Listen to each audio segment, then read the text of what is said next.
Dhaka BPL এর play of খেলেছে এই পর্যন্ত 7 বার, ফাইনাল খেলেছে 5 বার, চ্যাম্পিয়ন হয়েছে 3 বার। সর্বশেষ 2016 সালে ঢাকা চ্যাম্পিয়ন হয়েছিল। তারপর 9টা বছর কেটে গেল, ঢাকা চ্যাম্পিয়ন হতে পারেনি। ঢাকা ওই রকম দল গঠন করতে পারেনি যেরকম দল চ্যাম্পিয়ন হতে পারে। গত বছর ঢাকা জঘন্য খেলেছে, বাজে খেলেছে, হয়তোবা একটি ম্যাচ নয়তোবা 2টি ম্যাচ জয় লাভ করেছিল।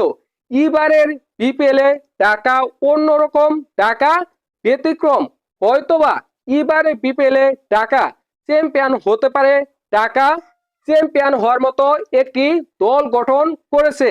ঢাকা প্রথম ম্যাচটি যেভাবে জয় লাভ করলো, অসাধারণ, ব্যতিক্রম। ঢাকা ভার্সেস রাজশাহী, এই ম্যাচে রাজশাহী প্রথমে ব্যাটিং করতে নামে। রাজশাহীর ব্যাটার তানজিদ হাসান তামিম আজকে করে 15 বলে 20 রান, শান্ত 28 বলে 37 রান করে সর্বোচ্চ রান করেছে শান্ত।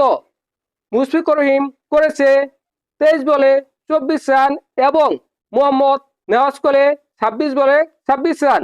দেখেন, আজকের ম্যাচে রাজশাহীর ব্যাটাররা খুব ভালো কিছু করতে পারেনি। রাজশাহী 8 উইকেট হারিয়ে নির্ধারিত 20 ওভারে 132 রান করেছে। আজকে ঢাকার বোলাররা অসাধারণ বোলিং করেছে, দুর্দান্ত বোলিং করেছে। বিশেষ করে ইমাদ ওয়াসিম অসাধারণ চমৎকার বোলিং করেছে। 4 ওভারে মাত্র 16 রান খরচ করে 3টি উইকেট তুলে নিয়েছে। এখানেই রাজশাহী ধ্বংস হয়ে গেছে, এখানেই রাজশাহী শেষ হয়ে গেছে।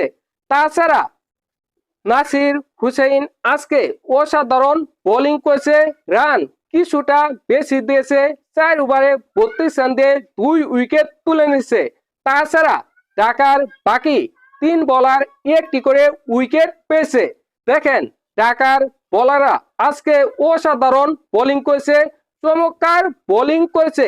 এই কারণে রাজশাহী নির্ধারিত ওভারে 8 উইকেট হারিয়ে মাত্র 132 রান করতে পেরেছে।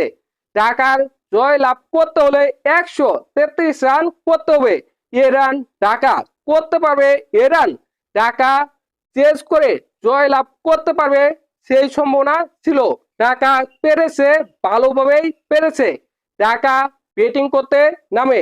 সাইফ হাসান প্রথমে আউট হয়ে যায়, 4 বলে 1 রান করে সাইফ হাসান আউট হয়ে যায়। উসমান খান আজকে করেছে 15 বলে 18 রান। তাছাড়া আব্দুল্লাহ আল মামুন করেছে 39 বলে 45 রান, সর্বোচ্চ রান করেছে। অসাধারণ ব্যাটিং করেছে এই ম্যাচে মামুন, জাস্ট অসাধারণ। তাছাড়া ঢাকার ক্যাপ্টেন মোহাম্মদ মিঠুন আজকে করেছে 10 বলে 12 রান এবং নাসির হোসেন করেছে 22 বলে 19 রান। শামীম হোসেন পাটোয়ারি করেছে 13 বলে 17 রান, অপরাজিত ছিল। সাব্বির রহমান করেছে 10 বলে 21 রান, অসাধারণ খেলেছে, চমৎকার খেলেছে। ঢাকা এই ম্যাচটি জয় লাভ করেছে 5 উইকেট হাতে রেখে, অসাধারণ খেলেছে। ঢাকা 5 উইকেট হারিয়ে 18.5 ওভারে 134 রান করে ফেলেছে। অসাধারণ জয় ঢাকার, দুর্দান্ত জয় ঢাকার। এই ম্যাচে রাজশাহীর বোলাররা ভালো করেছে আবার খারাপ করেছে, কারণ যেখানে 132 রান করেছে রাজশাহী, ওইখানে রাজশাহীর বোলাররা কি করবে, ওইখানে রাজশাহীর বোলাররা কিভাবে জয় এনে দিবে, সম্ভব সম্ভব নয়। রাজশাহীর মোহাম্মদ নেওয়াজ অসাধারণ বোলিং করেছে, তিনি 4 ওভারে 21 রান খরচ করে 3 উইকেট পেয়েছে।